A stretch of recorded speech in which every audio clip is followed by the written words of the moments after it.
السلام علیکم۔ تاریخ میں کچھ شخصیات ایسی ہوتی ہیں جن کا کردار وقت کے ساتھ دھندلا نہیں پڑتا بلکہ سچ پوچھے تو اور بھی روشن ہو جاتا ہے۔ آج ہم ایک ایسی ہی ہستی حضرت محمد صلی اللہ علیہ وسلم کے بے مثال اخلاق کو سمجھنے کی کوشش کریں گے، وہ خوبیاں جنہوں نے انہیں رہتی دنیا تک کے لیے ایک روشن مثال بنا دیا۔ اچھا، سوچئے کہ کسی بھی شخصیت کو پرکھنے کا سب سے بڑا پیمانہ کیا ہو سکتا ہے؟ ان کے کردار کی سب سے بڑی گواہی بھلا کون دے سکتا ہے؟ نبی کریم صلی اللہ علیہ وسلم کے معاملے میں یہ گواہی خود کائنات کے خالق نے دی ہے۔ قرآن میں اللہ تعالیٰ فرماتا ہے، اور بے شک آپ عظیم اخلاق کے مالک ہیں۔ یہ صرف تعریف نہیں ہے، یہ وہ بنیاد ہے جس پر آپ صلی اللہ علیہ وسلم کے کردار کی پوری عمارت کھڑی ہے۔ تو سوال یہ ہے کہ یہ جو عظیم اخلاق کی بات ہو رہی ہے، اس کا اصل مطلب کیا ہے؟ آئیے ذرا اس کی گہرائی میں اترتے ہیں اور یہ جانتے ہیں کہ کیوں آپ صلی اللہ علیہ وسلم کی زندگی کو ایک کامل نمونہ، ایک پرفیکٹ ایگزامپل قرار دیا گیا ہے۔ اس کامل نمونے کے لیے قرآن ایک بہت ہی خاص اصطلاح استعمال کرتا ہے، اسوہ حسنہ، یعنی بہترین نمونہ۔ یہ صرف ایک ٹائٹل نہیں ہے بلکہ ایک دعوت ہے، ایک ایسا عملی نقشہ جو ہر انسان کو، چاہے وہ کسی بھی دور یا جگہ سے ہو، اپنی زندگی کو بہترین انداز میں گزارنے کا راستہ دکھاتا ہے۔ اس پرفیکٹ ایگزامپل کے بہت سے روشن پہلو ہیں، لیکن اگر ہم اس کی بالکل بنیاد کو دیکھیں تو سب سے پہلے جو چیز چمکتی ہوئی نظر آتی ہے وہ ہے آپ صلی اللہ علیہ وسلم کی بے مثال نرمی اور رحم دلی۔ آپ صلی اللہ علیہ وسلم کی شخصیت کا مرکز 3 ستون تھے۔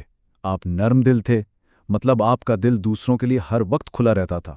آپ رحم دل تھے، یعنی دوسروں کا درد آپ خود محسوس کرتے تھے۔ اور آپ خوش اخلاق تھے، یعنی آپ کی موجودگی ہی لوگوں کے لیے سکون اور خوشی کا باعث بن جاتی تھی۔ اور یہ خوبیاں صرف باتوں تک محدود نہیں تھیں بلکہ آپ صلی اللہ علیہ وسلم کے ہر عمل میں نظر آتی تھیں۔ آپ ہر ایک سے محبت اور شفقت سے ملتے، چاہے وہ امیر ہو یا غریب، بزرگ ہو یا بچہ۔ آپ کی زبان سے کبھی کوئی سخت لفظ نہیں نکلا، اور آپ نے ہمیشہ اس بات کا خیال رکھا کہ آپ کی وجہ سے کسی کو ذرا سی بھی تکلیف نہ پہنچے۔ یہ شفقت کا ایک ایسا عالمگیر معیار تھا جس کی مثال ملنا مشکل ہے۔ نرمی اور محبت کے ساتھ ساتھ کردار کا دوسرا عظیم ستون تھا سچائی اور امانت داری۔ اور یہ کوئی ایسی خوبی نہیں تھی جسے صرف ماننے والوں نے تسلیم کیا ہو، بلکہ آپ کے بدترین مخالفین بھی اس کی گواہی دیتے تھے۔ ذرا سوچئے، نبوت کے منصب پر فائز ہونے سے بہت پہلے پورا مکہ آپ کو 2 ناموں سے جانتا تھا: الصادق، یعنی وہ جو ہمیشہ سچ بولتا ہے، اور الامین، یعنی وہ جس پر آنکھیں بند کر کے بھروسہ کیا جا سکتا ہے۔ یہ کسی فرد کی طرف سے نہیں بلکہ پورے معاشرے کی طرف سے دیا گیا اعتماد کا سرٹیفکیٹ تھا۔ اور یہ ساخت ایسے ہی نہیں بنی تھی، اس کے پیچھے 3 اٹل اصول تھے۔ پہلا، ہمیشہ سچ بولنا، چاہے قیمت کچھ بھی ہو۔ دوسرا، ہمیشہ وعدہ نبھانا، چاہے نقصان ہی کیوں نہ ہو۔ اور تیسرا، ہمیشہ امانت کی حفاظت کرنا، چاہے وہ کسی دوست کی ہو یا دشمن کی۔ انہی اصولوں نے آپ کو تاریخ کی سب سے قابل اعتماد شخصیت بنا دیا۔ کسی بھی انسان کے کردار کا اصل امتحان مشکل وقت میں ہوتا ہے نا؟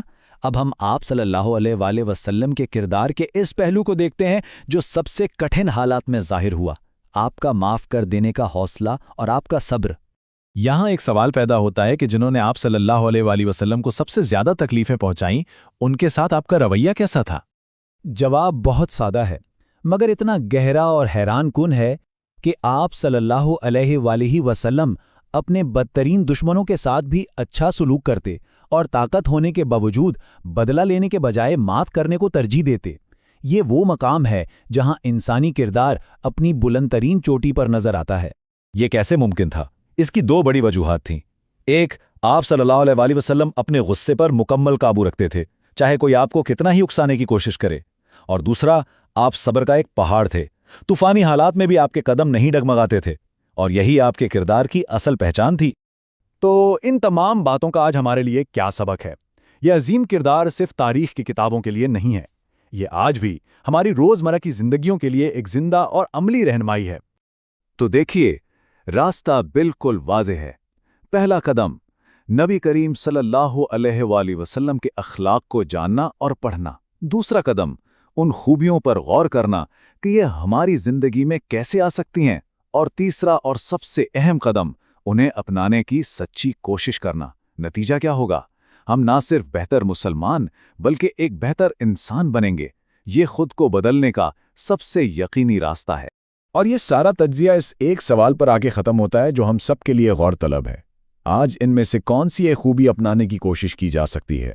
چاہے وہ نرمی ہو، سچائی ہو یا معاف کرنا ہو، انتخاب ہمارا ہے۔